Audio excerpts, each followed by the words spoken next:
In this episode of Trekking Through Compliance, we take up the episode, The Corbomite Maneuver. Compliance, the final frontier. Tom Fox is the voyager of Trekking Through Compliance. His mission? To explore the original series and seek out and share what it can teach you about compliance. Here's your host, Tom Fox.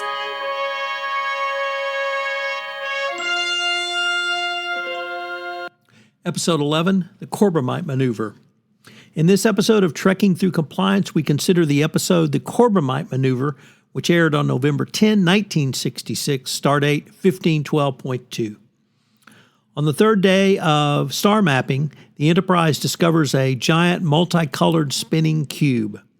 McCoy, who is giving Kirk his quarterly medical examination, fails to inform Kirk about the crisis until he completes his medical examination. As a result of this exam, Kirk's diet is restricted to salad, much to his chagrin. The cube has an unknown propulsion system which prompts Scotty to admit that it beats me what makes it go. As the Enterprise tries to maneuver away from the cube begins emitting deadly radiation and Kirk is forced to destroy it. Responding to the destruction of what turns out to have been a warning buoy, a mile-long diameter spherical flagship known as the Fesarius rushes to the scene. It is piloted by Balok and belongs to the First Federation. Balok threatens to destroy the Enterprise for violating First Federation space and destroying the warning buoy. Balok gives the crew of the Enterprise 10 minutes to consult with their deity before they are destroyed. Prompted by uncharacteristic curiosity, Spock is able to obtain visual image of the imposing Balok using the ship's monitor during this 10-minute waiting period. Kirk saves the day by pretending that the Enterprise is equipped with a secret Corbomite device capable of destroying any vessel which attacks it. Balok then offers to spare the crew of the Enterprise by towing it to a First Federation planet and turning the crew there and only then destroying the Enterprise. However, Kirk waits for the tow ship to expend its power, then pulls away, crippling the power system of the tow ship. Kirk, McCoy, and David Bailey transport to the main ship Fesarius to render assistance. Here they meet Balok, the pilot of the ship, who greets them and offers them a drink called Tranya.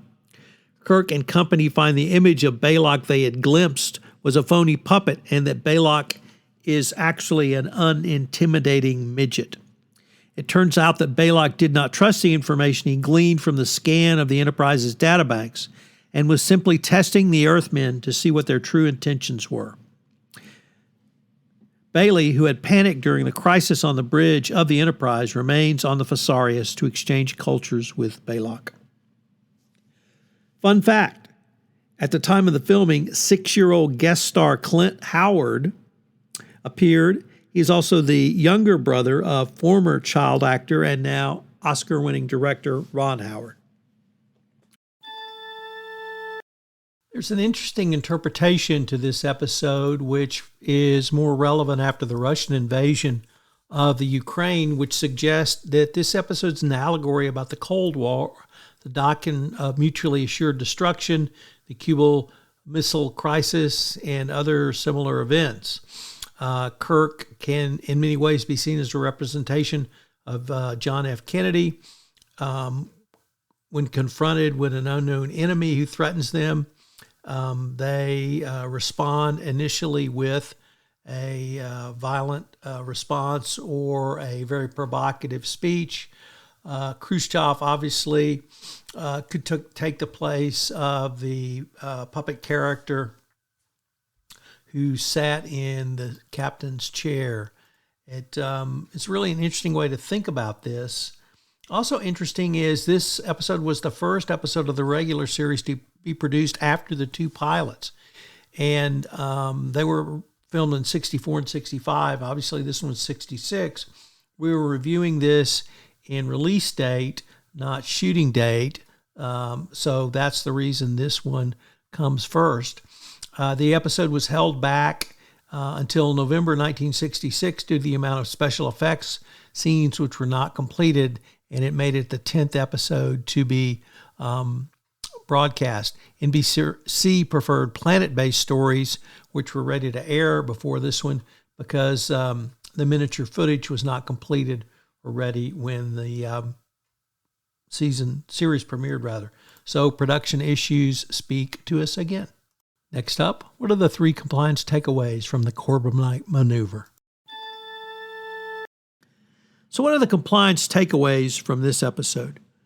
Well, I think there's actually some pretty good stuff in this one if you just kind of sit back and think about it. And the first is the cross-cultural exchange which occurs at the end of the episode between Bailey and Balok.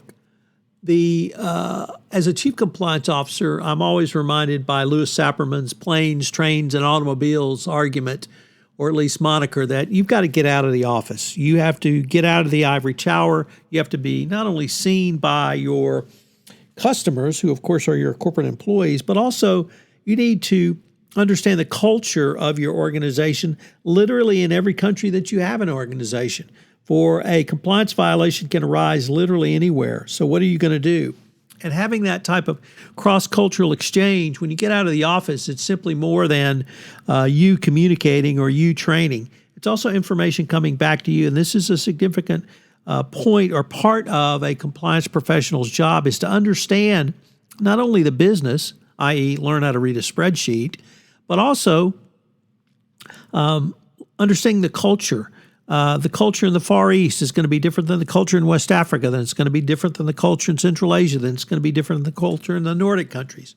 It's going to be different than the culture in Latin America, and it's all certainly going to be different than the culture in the United States. So never pass up a chance for a cross-cultural exchange. Second, in the episode, Bailey basically has a nervous breakdown during this 10-minute period before Balok had threatened to blow up the Enterprise. And he's relieved of duty, and Kirk sends him off the bridge. It's early in the 10-minute period, and this was clearly a disciplinary action. It was disciplinary action made in front of Bailey's crewmates, clearly by the captain. But he returns to the bridge, and he asks for permission to resume his role as navigator, which Kirk agrees to. And it really got me thinking about, does your disciplinary action have a remedial component, or is it simply punitive? Do you put a letter in somebody's file? Do you give them additional training? Do you monitor them going forward? If someone goes to prison and comes out, we would say they paid their debt to society. But is the same true inside of your corporation? So should discipline have a remedial component? Should Kirk have allowed him back on the bridge when he had clearly folded up literally minutes before? Is that something that is going to come back and haunt you as a compliance professional? If you have a person who is engaged in one compliance violation, does that mean they're going to engage in another? Is that indicia now that you can't use them or can't trust them, or that you have to put additional risk management protocols around them? So what's the role of your discipline? Is your discipline administered consistently and fairly? And finally, how much stress can you or should you put on your employees? This 10-minute waiting period before the Enterprise was allegedly going to be destroyed was really drawn out quite well, I thought, in this episode. And you could see the increased stress. Certain people dealt with it in certain ways. Obviously, Mr. Spock was not too emotional about it.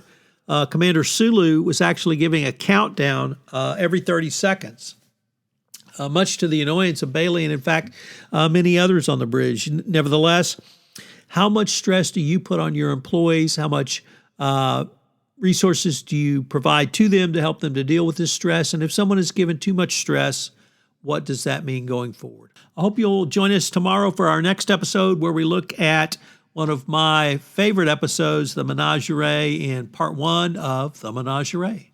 If you enjoyed this episode of Trekking Through Compliance, you can help it grow by sharing it with the biggest Trek fan you know.